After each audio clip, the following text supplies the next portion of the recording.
Magandang araw, gumagawa tayo ngayon ng articulated cute dragon gamit si Bamboo Lab. Yan. Meron na tayong 40% mula kanina. Medyo matagal nga lang kasi medyo malaki siya. Yan yung ibabaw niya. Yan, papunta ron.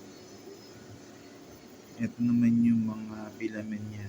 So, ang ginamit natin ngayon is yung dilaw. Trip natin yung dilaw.